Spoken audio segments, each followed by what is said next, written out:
Hello guys, welcome back to magical maths. और आज के इस वीडियो हम क्लास 9th के चैप्टर 6 को कंटिन्यू करने वाले हैं। ठीक है। इससे पहले की वीडियो में हमने इससे पहले इस चैप्टर के लिए दो इंट्रोडक्शन की वीडियो बनाई है। ठीक है। तो पार्ट 1 और पार्ट 2। ठीक है। अगर आपने वो वीडियोज़ नहीं देखी हैं तो पहले उनको देखिए। ठीक है। उसकी लिंक आपको डिस्क्रिप्शन में मिल जाएगी। ठीक है। और आज की इस वीडियो में हम एक्सियोम फर्स्ट और एक्सियोम सेकंड और थ्योरम 6.1 को समझने वाले हैं। ठीक है।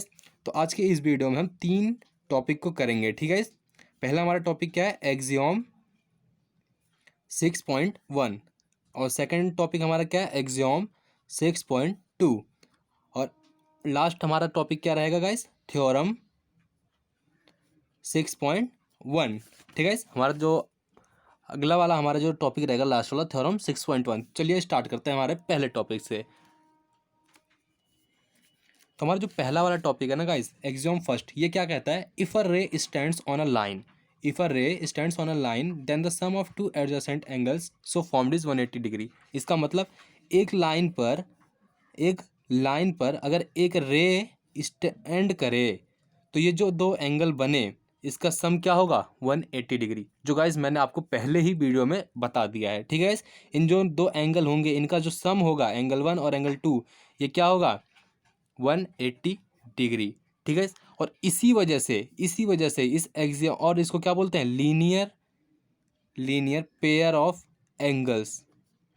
ठीक है। जब दो एडजेसेंट एंगल्स, जब दो ये पड़ोसी भी हैं आपस में, यानी एडजेसेंट भी हैं। ठीक है। अगर आपने हमारी पहली वीडियो जो देखी होगी ना, तो आपको ये समझ में बहुत अच्छे से समझ में आ रहा होगा, पहली और दूसरी वाली वीडियो अगर आपने देखा होगा तो ये आपस में क्या है, एडजेसेंट भी हैं। और जब दो एडजेसेंट एंगल्स का सम 180 डिग्री हो उसको क्या बोलते हैं, लीनियर पेयर ऑफ एंगल्स। और यही हमारा एक्सियोम फर्स्ट है। इसके बाद हम चलते हैं हमारे सेकंड एक्सियोम की तरफ। तो हमारा सेकंड एक्सियोम क्या कह रहे हैं उनको सुनते हैं। If the sum of two adjacent angles is 180 degree, अगर दो एडजेसेंट एंगल का सम 180 डिग्री है then the non common arms of the angles form a line.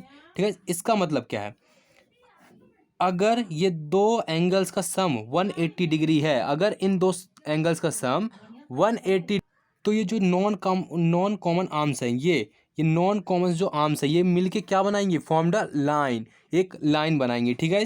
Just इसी का अपोजिट, जब एक लाइन के ऊपर एक रे स्टैंड करेगी तो वो लीनियर पेयर ऑफ एंगल्स को बनाएगी। ठीक है। और जब ये आपको गिवन होगा तो ये एक लाइन को बनाएंगी। ठीक है। ये आपके एग्जाम फर्स्ट और एग्जाम सेकंड था। इसके बाद हम चलते हैं थ्योरम 6.1 की तरफ, जो मोस्ट मोस्ट मोस्ट इंपॉर्टेंट है। आपको डायरेक्ट क्वेश्चन पेपर, यानी कि आपको पेपर में डायरेक्ट पूछी जा सकती है।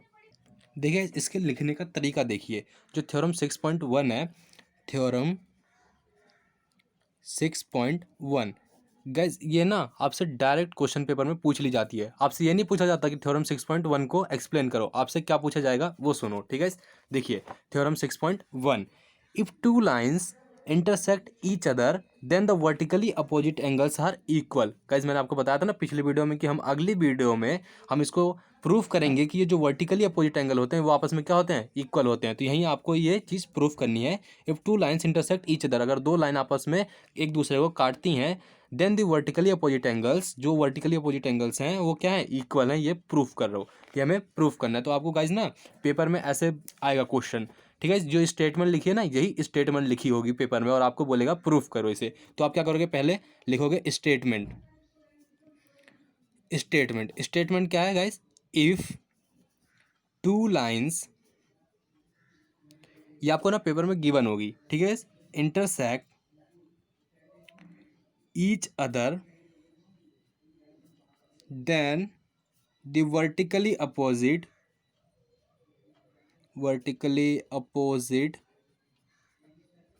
angles are equal। ठीक है। इसके बाद आप क्या लिखोगे, ये ना गाइस जो लिखने का तरीका है ना, इसको याद रखना। आप ऐसे लिखोगे तो आपको ना नंबर पूरे के पूरे मिलेंगे। ठीक है। इसके बाद आप लिखोगे गिवन। हमें गिवन क्या है, गिवन से पहले आप यहाँ पे ना डायग्राम बना लो। डायग्राम आप ना कोशिश करना है बीच में बनाओ, लेकिन अगर आप बीच में बनाओगे ना तो बहुत ही अच्छा इम्पैक्ट जाता है। ठीक है। मैंने अपने सारे पेपरों में बीच में ही बनाया था। ठीक है। तो यहाँ पे देखिए, अगर आप ये दो इंटरसेक्ट, क्या यहाँ पे दो लाइन इंटरसेक्ट कर रही हैं, तो यानी कि ये जो एंगल्स हैं ये क्या होंगे, आपस में इक्वल होंगे। इसको हम ना नाम देते हैं। तो मान लो हमने यहाँ पे नाम दिया ए बी सी डी। ठीक है, इसको गाइज ना कुछ इस तरह से नाम दो, ए और ये हमारे बी, ऐसे क्या है ना, लाइन ए बी बन जाएगी और ये लाइन सी डी बन जाएगी। ठीक है, यहाँ पे हमारा सी और ये हमारा डी। ठीक है, ऐसे क्या है, ए बी और सी डी, ये हमारी दो लाइन बन जाएगी। ठीक है, इसको मैं आपको बीच में बना के दिखाता हूँ साफ साफ, यानी कि ए बी सी डी, ये हमारा डायग्राम है। ये दोनों आपस में क्या है, वर्टिकल अपोजिट, और ये दोनों आपस में क्या है, वर्टिकल अपोजिट। इस बीच वाले पॉइंट को भी हम एक नाम दे देते हैं, दैट इज ओ। ये हमारा बीच वाला पॉइंट क्या है, ओ। ठीक है, इसके बाद हमें गिवन क्या दिया हुआ है। ठीक है, आपने डायग्राम बना लिया, इसके बाद आप गिवन लिखोगे। गिवन लिखोगे angle A O C and angle, यहाँ देखिए गाइस, ए ओ सी, हमने इस वाले एंगल की बात करी, ए ओ सी। इसके बाद हम बात करेंगे B O D, B O D, B O D are vertically opposite angle. ठीक है, ये हमारा पहला हमें गिवन है। उसके बाद हमें दूसरी चीज़ क्या गिवन है, इसके बाद हमें दूसरी चीज़ क्या गिवन है गाइस, ए ओ डी इक्वल है बी ओ सी के। ठीक है, इक्वल नहीं गाइस, हमें वर्टिकली अपोजिट पता है अभी हमें, तो A O D and angle B O C are vertically opposite angles. ठीक है, इसके बाद क्या गाइस लिखोगे आप, इसके बाद आप लिखोगे टू प्रूफ, मतलब आपको प्रूफ क्या करना है। ठीक है, आपको प्रूफ क्या करना है, angle A O C, angle A O C equal है एंगल बी ओ डी के। आपको ये तो प्रूफ करना है, ये जो वर्टिकली अपोजिट एंगल है, आमने सामने वाले एंगल है, ये क्या है, आपस में इक्वल है। यही तो आपको प्रूफ करना है। आप चाहे तो इसको भी प्रूफ कर सकते हो, किसी एक को प्रूफ करना है, तो मैं इसको ले रहा हूँ, ए ओ सी को, और ये बी ओ डी को, हमें ये प्रूफ करना है। इसके बाद हम चलते हैं आगे, हम लिखेंगे यहाँ पे प्रूफ। अब हम कर रहे हैं यहाँ पे प्रूफ। ठीक है, तो यहाँ पे देखो आप, ये जो ए ओ है, ए ओ है, ये सी डी पर है, ए ओ क्या है, सी डी पर है, यानी कि ओ ए स्टैंड्स, ये जो ओ है स्टैंड्स कहाँ कर रहा है, सी डी पर। ये जो रे है, रे ए ओ ए, एक एंडिंग पॉइंट है और एक एंडिंग पॉइंट नहीं है, यानी कि ये क्या है, रे, और रे ओ ए स्टैंड्स कहाँ कर रहा है, सी डी पर, इस सी डी पर। इसका मतलब ये जो एंगल्स हैं, ये जो एंगल्स बने, ये पूरा क्या होगा, 180 डिग्री। अभी आपने एक्सॉम पढ़ा था। ठीक है, तो यहाँ पे इसका मतलब क्या निकल के आया, angle A O C plus angle A O D is equal to 180 degree. आपने कहाँ अभी पढ़ा था, एक्सियोम। तो आप ये नहीं लिखोगे एक्सियोम फर्स्ट, आप रीज़न आपको यहाँ पे, हाँ गाइज, सबसे मेन चीज़ यही तो है, यहाँ पे आपको रीज़न देना पड़ता है, आपको रीज़न देना पड़ता है कि आपने ये क्यों लिखा। तो यहाँ पे आप एक्सियोम 6.1 नहीं लिखोगे, आप लिखोगे लीनियर पेयर ऑफ एंगल्स। ठीक है guys, linear pair of angles, ये 180 डिग्री इसलिए है क्योंकि ये लीनियर पेयर ऑफ एंगल्स है। इसके बाद आप यहीं पे देखो गाइज, ये जो ओ डी है, ओ डी है डायग्राम में, ओ डी है, वो ए बी पर है, ए बी पर, यानी कि जो ये वाला एंगल और ये वाला भी एंगल क्या होंगे आपस में, 180 डिग्री होंगे। इसका मतलब गाइज हम इसको लिख लेते हैं यहाँ पे, हमें सेकंड चीज़ क्या मिल गई यहाँ पे, देखो guys, angle A O D, A O D, देखो गाइज, ए ओ डी, और ये क्या है, B O D, plus angle B O D equal है किसके, 180 डिग्री के, 180 डिग्री के, यानी कि ये भी, इसको हम रीजन क्या देंगे, लीनियर पेयर ऑफ एंगल्स। ठीक है, ये हमारे, हमें दो चीज़ मिल गई। इसके बाद आप इसे मान लो फर्स्ट, इसे मान लो आप सेकंड। ये जो पूरा है ये 180 डिग्री के इक्वल है, ये पूरा 180 डिग्री के इक्वल है। इसका मतलब ये दोनों भी आपस में इक्वल हैं। गाइज अगर आपने चैप्टर 5 पढ़ा होगा ना, तो आपके समझ में आ रहा होगा, अगर ये दोनों 180 के इक्वल हैं और ये दोनों भी 180 के इक्वल हैं, इसका मतलब ये दोनों आपस में क्या है, इक्वल हैं। तो आप इसको लिख दो, from first and second angle A O C plus angle A O D equal है किसके, angle A O D plus में एंगल बी ओ डी।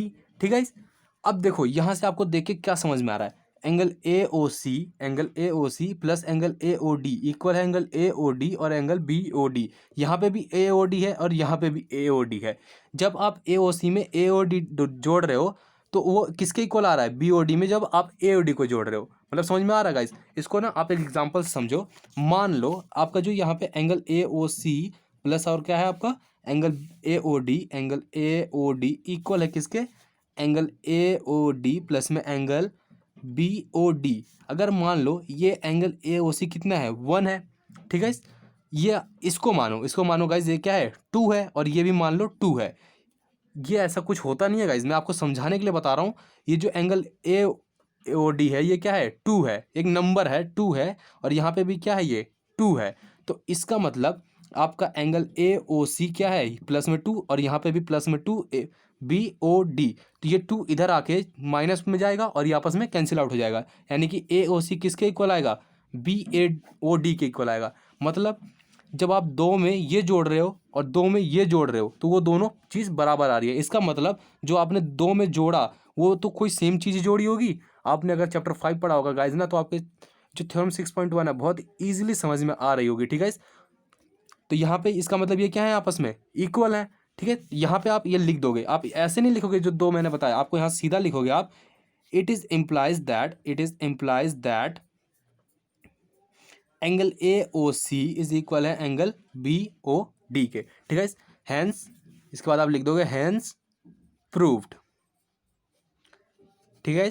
आप इसको ना एक बार फिर से समझते हैं, हमने किया क्या। हमने पहले स्टेटमेंट लिखा, ठीक है। उसके बाद हमने गिवन, यानी हमने क्या क्या हमें गिवन दिया हुआ है, हमने डायग्राम बनाया, फिर उसके बाद क्या क्या हमें गिवन दिया हुआ है हमने वो लिख लिया। हमने लिखा ए ओ सी और B O D are vertically opposite, यानी ए ओ सी और बी ओ डी क्या है, वर्टिकली अपोजिट है, और ये वाले भी एंगल आपस में क्या है, वर्टिकली अपोजिट है। इसके बाद आपको क्या प्रूफ करना है, टू प्रूफ क्या करना है आपको, ए ओ सी यानी जो वर्टिकली अपोजिट है ये आपस में क्या है, इक्वल है। या तो आप इसको एक बार लिख लो या तो आप इसको एक बार लिख लो। इसके बाद आपने प्रूफ करना स्टार्ट करा। रे ओ ए, जो हमारी रे ओ ए है वो किस पे स्टैंड कर रही है, हमारी रे ओ ए किस पे स्टैंड कर रही है, सी डी पे स्टैंड कर रही है। यानी कि जो ए ओ सी क्या होगा, और ए सी प्लस ए डी 180 के इक्वल होगा, लीनियर पेयर ऑफ एंगल्स आपने एग्जाम फर्स्ट पढ़ा, ठीक है। इसके बाद आपने सिमिलर मतलब इसके जैसा ही आपने ये भी कर लिया, ये भी 180 के इक्वल होगा यहाँ पे ये चीज़ गाइस, ठीक है, इसका सम। फिर उसके बाद आपने फ्रॉम फर्स्ट और सेकंड, इनको फर्स्ट और सेकंड माना, फ्रॉम फर्स्ट और सेकंड कर दिया। जब ये दोनों 180 के इक्वल हैं और ये दोनों भी 180 के इक्वल हैं, इसका मतलब ये दोनों भी आपस में इक्वल हैं। और जब आप ए ओ सी में ए ओ डी जोड़ रहे हो तो वो किसके इक्वल आ रहा है, बी ओ डी में जब ए डी जोड़ रहे हो, इसका मतलब क्या है, ये दोनों भी आपस में इक्वल है, क्योंकि आप सेम चीज़ जोड़ रहे हो। सेम चीज़ जोड़ने पर इसका मतलब ये चीज़ क्या है, आपस में इक्वल है। तो आपने क्या लिख दिया, it is implies that A O C equals to B O D, hence proved. हमें यही तो प्रूफ करना था, हमें यही तो प्रूफ करना था, ठीक है। तो ये ना थ्योरम 6.1, ये जो आपके चैप्टर में जो थ्योरम दी हुई है ना, ये डायरेक्टली आपको पूछ ली जाती है पेपरों में, तो इनको ना बहुत ही अच्छे से समझना, ठीक है। तो आज की वीडियो में बस इतना ही, मिलते हैं अगली वीडियो में। और अगली वीडियो में ना गाइज हम क्वेश्चंस करना स्टार्ट करेंगे, एक्सरसाइज 6.1 के क्वेश्चंस करना स्टार्ट करेंगे, ठीक है। तो अगली वीडियो की नोटिफिकेशन पाने के लिए आप हमारे चैनल को सब्सक्राइब कर सकते हैं, ठीक है। तो आज की वीडियो के लिए बस इतना ही, मिलते हैं अगली वीडियो में। आज के लिए पीस आउट।